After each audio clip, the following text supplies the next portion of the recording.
2 Chronicles, chapter 9. And when the queen of Sheba heard of the fame of Solomon, she came to prove Solomon with hard questions at Jerusalem, with a very great company, and camels that bear spices, and gold in abundance, and precious stones. And when she was come to Solomon, she communed with him of all that was in her heart. And Solomon told her all her questions, and there was nothing hid from Solomon which he told her not.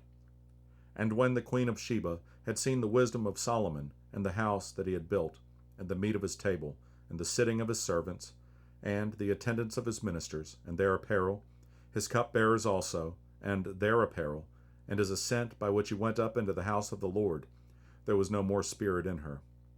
And she said to the king, It was a true report which I heard in mine own land of thine acts, and of thy wisdom. Howbeit I believed not their words until I came, and mine eyes had seen it. And behold, the one half of the greatness of thy wisdom was not told me, for thou exceedest the fame that I heard. Happy are thy men, and happy are these thy servants, which stand continually before thee, and hear thy wisdom. Blessed be the Lord thy God, which delighted in thee, to set thee on his throne, to be king for the Lord thy God, because thy God loved Israel, to establish them forever. Therefore made he thee king over them, to do judgment and justice. And she gave the king 120 talents of gold, and of spices, great abundance, and precious stones. Neither was there any such spice as the queen of Sheba gave King Solomon. And the servants also of Huram, and the servants of Solomon, which brought gold from Ophir, brought algum trees and precious stones. And the king made of the algum trees terraces to the house of the Lord, and to the king's palace, and harps and psalteries for singers, and there were none such seen before in the land of Judah.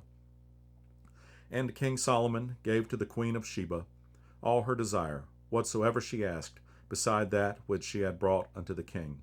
So she turned and went away to her own land, she and her servants. Now the weight of gold that came to Solomon in 1 year was 666 talents of gold, beside that which chapmen and merchants brought. And all the kings of Arabia and governors of the country brought gold and silver to Solomon. And King Solomon made 200 targets of beaten gold. 600 shekels of beaten gold went to one target. And 300 shields made he of beaten gold. 300 shekels of gold went to one shield. And the king put them in the house of the forest of Lebanon. Moreover, the king made a great throne of ivory, and overlaid it with pure gold.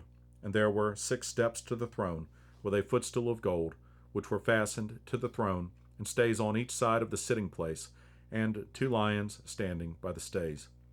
And 12 lions stood there on the one side, and on the other upon the 6 steps. There was not the like made in any kingdom.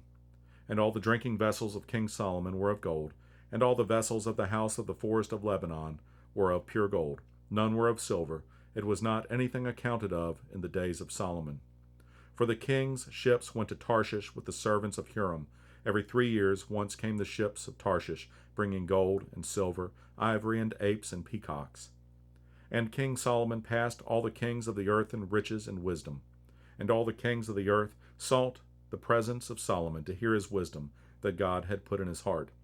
And they brought every man his present, vessels of silver and vessels of gold, and raiment, harness and spices, horses and mules, a rate year by year. And Solomon had 4,000 stalls for horses and chariots, and 12,000 horsemen, whom he bestowed in the chariot cities and with the king at Jerusalem.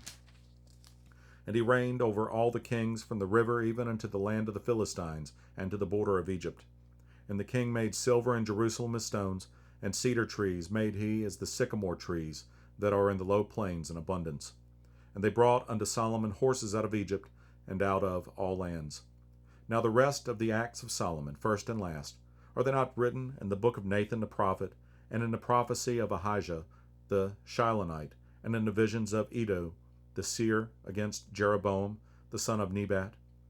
And Solomon reigned in Jerusalem over all Israel 40 years.